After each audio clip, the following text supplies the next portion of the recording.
Я поздравляю всех, кто слышит меня, кто сегодня свой взор устремил к празднику Пасхи.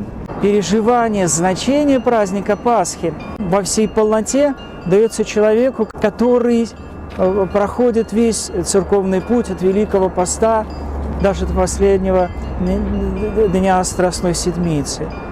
А тому человеку, который максимально старается погрузиться в богослужебные тексты. Но думаю, что и даже достаточно для того, который с Евангелием, с этой святой книгой в руках пройдет этот путь Великого Поста и эти праздничные пасхальные богослужения. Согласно одной из евангельских притч, Господь принимает человека в разном состоянии, и даже пришедшего за 1 час до начала праздника наделяет такой же благодатной радостью, как и иного подвижника. Лишь бы сердце было открыто, лишь бы желание было быть с Богом, а значит быть лучше, а значит стать учеником Христовым по сути, по всей своей жизни.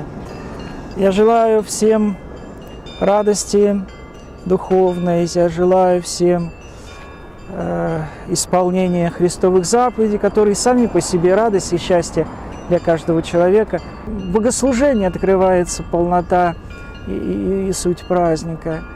И, конечно же, через богослужение нужно продолжить литургию в литургии, литургию после литургии, заботу, молитву и деятельное участие ближних после службы.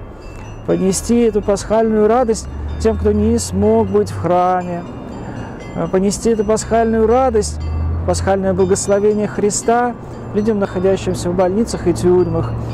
И это тоже будет добрым знаком и особым объектом милости от Господа всем нам.